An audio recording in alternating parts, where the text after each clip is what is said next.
Hey folks, it's Laura with Raintree Nursery. Today we have the opportunity to see one of the most wonderful neighborhood-driven public edible parks that I have ever seen. This is in West Seattle in the state of Washington. This project is called PREP, Puget Ridge Edible Park, and it is a partnership between volunteers in the Puget Ridge neighborhood and the City of Seattle Department of Neighborhoods. This project, wow, has been in the works for at least 8 years that I know of, and it has come to beautiful fruition.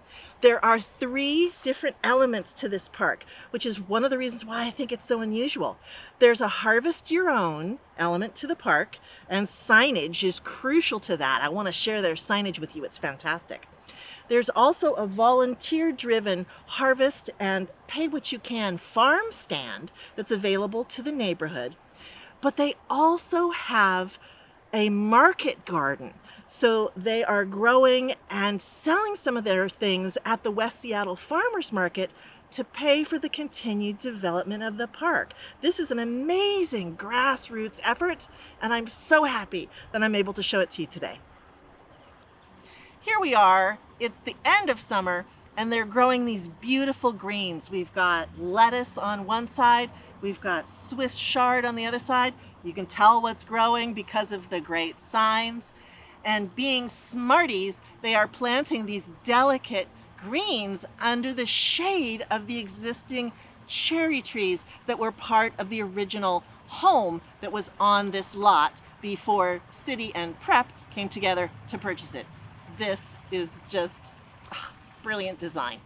Here we have a cute little berry patch. We've got strawberries here, we've got raspberries there, we've got thornless blackberries also acting as a buffer between us and the neighbors. And here's another piece of signage that I love so much. Here we have a brand new asparagus patch. And here's the sign that tells you what to pick and what not to pick. It's brilliant. And here we have the market garden part of the park. This, I think, is just such a smart element to this whole design. We have vegetables that are being grown, harvested, and sold at the local West Seattle Farmers Market to pay for the development of the park. So the city was responsible for purchasing the land, but the community volunteers are responsible for both maintaining and improving the park. We've got a whole high tunnel here of things to sell. And another thing I love about the market garden aspect of this park is that by having fresh fruits and vegetables to sell at the farmers market, not only are you providing great food for the neighborhood, but you're letting the mission of the park be known to the wider community. When people come to purchase the vegetables, they learn about the park.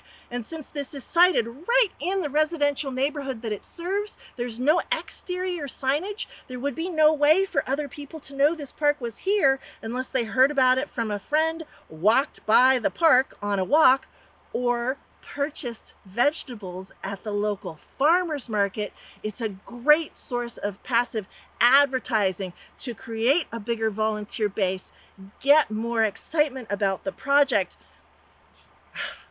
So much goodness. I love this. This is neighborhood engagement at its best. This is a by donation farm stand. Nobody's here trying to sell you anything.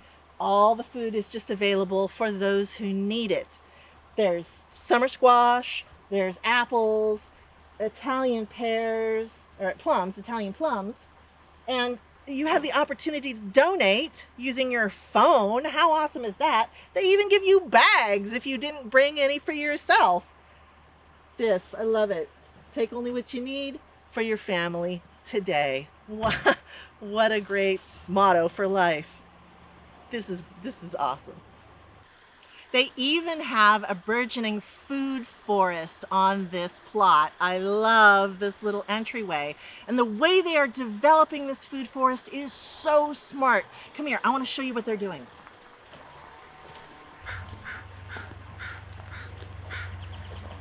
For example, Right here we have an apple tree, and here we have a pawpaw tree. In between these two trees, we have annual food production. So you're improving the soil at the base of the trees. You're making sure that people know where to walk and where not to walk, because there's paths with wood chips on this side and that side, but you don't have wood chips here. You've got actual soil. They're also inoculating the soil at the base of these trees with mushroom, and it's that mycelial network that is going to allow these trees to thrive and prosper and grow quickly and healthy in this relatively high traffic area. It's brilliant. Here we are in a younger portion of the project.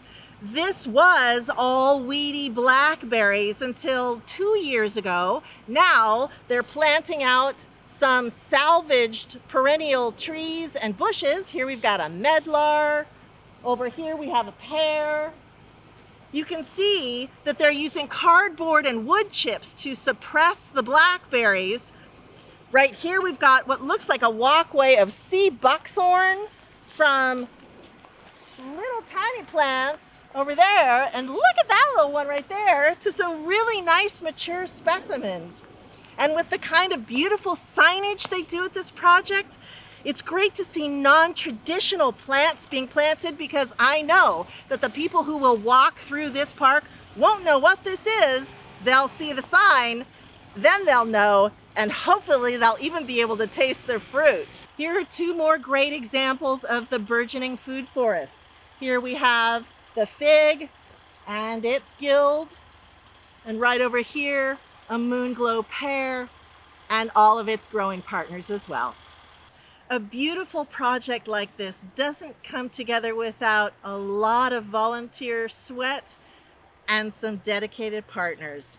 So thank you to all the folks that have made this possible. So happy to have been able to share this with you. It's Raintree Nursery. We'll see you next time.